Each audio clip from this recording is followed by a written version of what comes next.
Hello guys! So tara, let's go to Bali, Indonesia and sobrang aga ng flight namin today. So outfit check muna. So mga 3 a.m. kasi yung flight namin kaya para mga 1 a.m. andito na talaga kami sa airport. Para 'di ba iwas hassle din para kung may nakalimutan ka or what, madali mo siyang maayos. So ayan.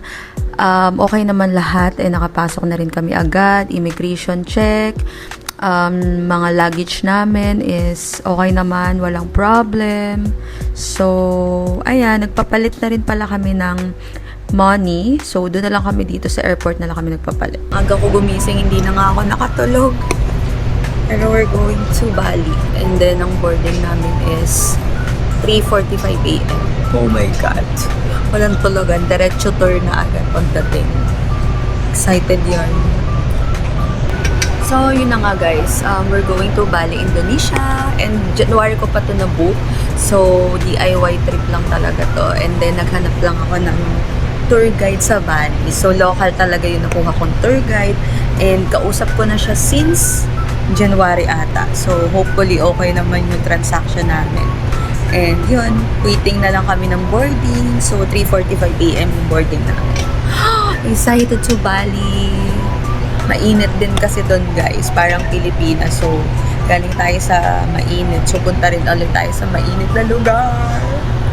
Ayun, kukunti naman ang tao ngayon dito sa Naiya.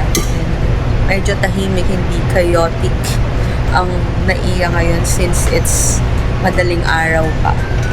So, it's already 1 a.m. So, 2 hours to go. So, matutulog lang talaga ako sa buong flight na to.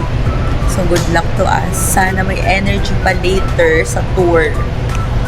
Then yun pala guys. So, basta DIY trip lang to. Lahat ako yung nag-book, hotel, sa Klook, and then sa Cebu Pacific. And yung mga tour namin is yun nga yung local lang. So, as in quick, ano lang talaga to, vacation. Sana okay and sana magawa ko lahat. So, gusto ko ding na-try yung tennis sa Bali. Sana magawa ko. And gusto ko ding mag-run. I mean, yun talaga yung pinunta ko. Tennis, mag-run ako. Kung magpipickleball ba or what. Kung meron ba, so why not? So, sana magawa ko siya buong trip na to. Excited ako. And ang dami kong plan, pero I don't know. Kasi yung second day namin is the Nusa Penida tour. And yun nga, medyo buong araw kasi yun. Island kasi siya. So, medyo madami daw pupuntahan doon and medyo malalayo. So, good luck to us. Ayun, finally, boarding na. Kaya ayun, excited na rin kami kasi grabe ang aga namin sa airport and sobrang pagod na pagod pa, antok na antok.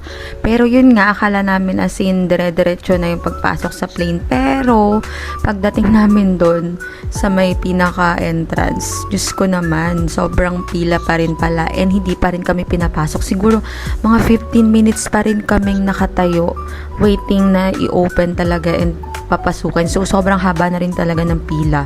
Ayan o, nakatayo lahat yung mga tao. So, nakakaawa din yung mga senior. Pero yun nga, tiis-tiis lang. And finally, ayan na, buti na lang, umusad na rin and nagpapasok na lang din sila sa loob. So, ayun, during the flight talaga, natulog lang talaga ako and then, sobrang pagod kasi puyat, ang aga din namin. And sana nga talaga may energy pa for the tour later kasi yun talaga yung goal. Diretso tour na pagdating pa lang sa Bali. So, ayan, medyo yung pinili ko is malapit lang talaga sa exit. Tapos, yun, ayan lang, nag-video lang ako konti. Tapos, meron kaming food na in-order. So, inintay ko pa talaga. Kasi ngayon kasama ko, parang gusto na naman ng may food. So, mali pala yung na-order ko. Kasi 2 order pa yung na-order ko guys. So, nasobra.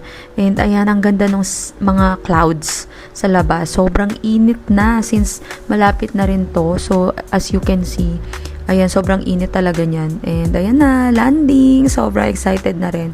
Kasi, first time talaga namin dito sa Bali. And, yun na nga, expect na lang din natin na sobrang init din. Kasi, ayan sa labas pa lang, napaka-araw na.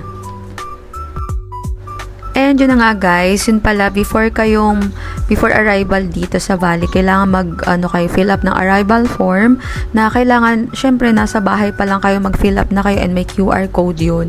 So don't forget that kasi minsan mahina yung signal or hindi kayo makakonect sa internet. So much better talaga na okay na lahat para ready na, 'di ba? We're here now. So like in the Philippines.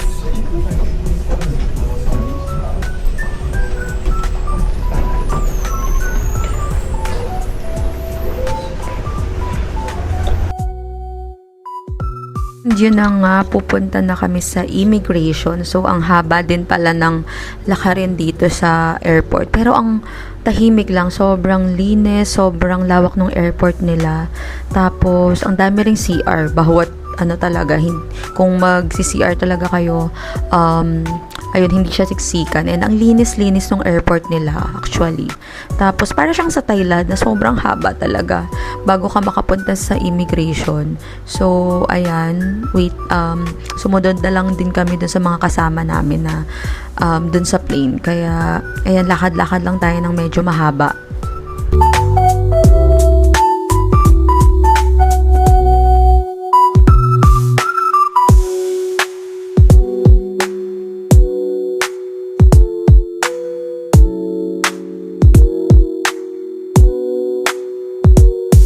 We're here at Bali! Say hi. Hello, good morning. It's already 8 a.m. Yahoo! Ang init, guys.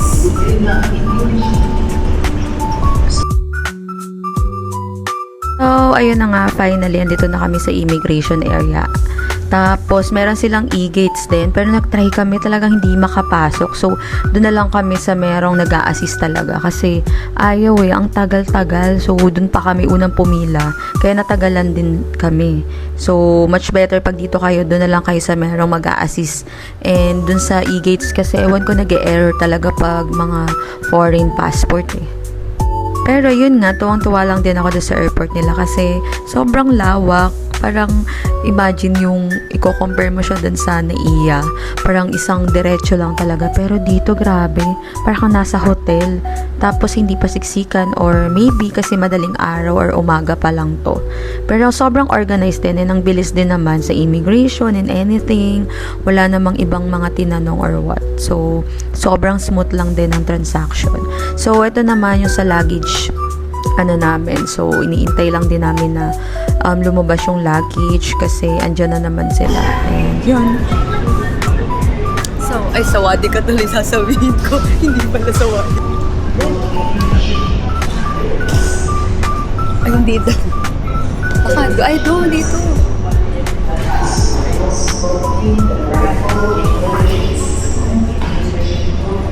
Yan ba? Wait lang.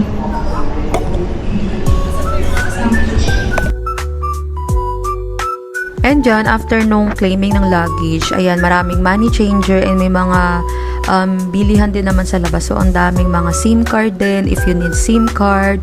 So, andyan na lahat. Tapos, kami kasi, meron na kaming packet wifi and then nakapagpapalit na din kami. So, hindi na rin ako nag-check if magkano ba kasi, di ba yung iba sabihin, mas okay yung palitan here. So, much better lang na magpapalit na lang din kami dun sa NAIA para at least may cash na rin kami, di ba? So, after that is, doon na kami sa exit and hahanapin na namin yung tour guide namin. Tapos, parang dito pa sa area na to pala is, meron pang isang, yun na nga yung sa arrival form nyo pala. Doon nyo ipapakita yung sa QR code na yun. Then, ayun, ikot-ikot lang din kami kasi nga, ang dami rin palang mga store din. May Starbucks pala dun sa may labas. And nag-Starbucks muna kami, nag-coffee, freshen up, nag-makeup ng konti kasi sobrang haggard. And diretso tour na din kasi kami that time.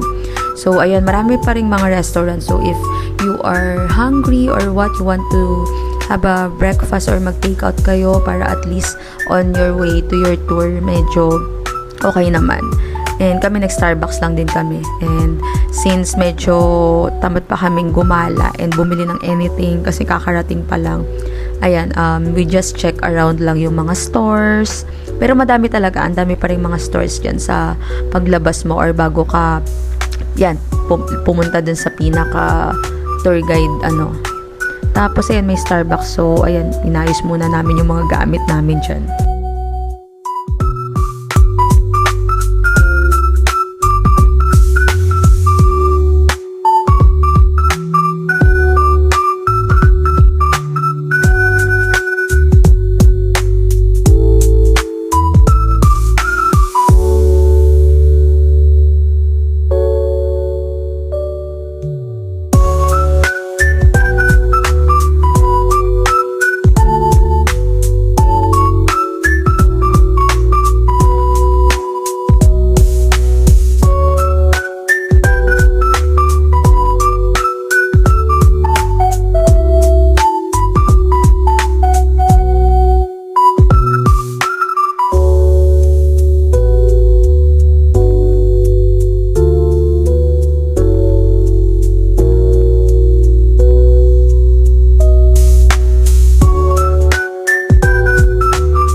Tapos, ito naman pala guys, nung pauwi na kami, parang sinama ko na rin lang yung trip dito. Tapos, ayan, ang aga din namin. And, ayun, sobrang ganda rin nung area dito kasi ang dami rin mga restaurants. And yun na nga guys, napabudol din kami dito. Nabudol kami kasi grabe, ang daming pwedeng bilhin. Tapos, ang duty free nila meron din dito. So, sobrang dami mga items na pwede ka pang mabili before ka makarating dun sa pinaka-gates mo. Kaya, ayun, bago kami makarating sa gate namin, ang dami naming bit-bit. Alam nyo yun. Pero ang cute nung pinaka-waiting area nila dito or yung lounge kasi meron ng charging port dun sa mga chair. So, hindi ka na stress kung saan ka magcha-charge. Alam nyo yun. Ayan, waiting na lang kami ng plane and boarding time. So, ayun, mag-sleep muna tayo kasi sobrang pagod din sa trip and ang aga na naman namin nagising. Pero, Bali trip is the best and sobrang nakaka-happy, sobrang enjoy.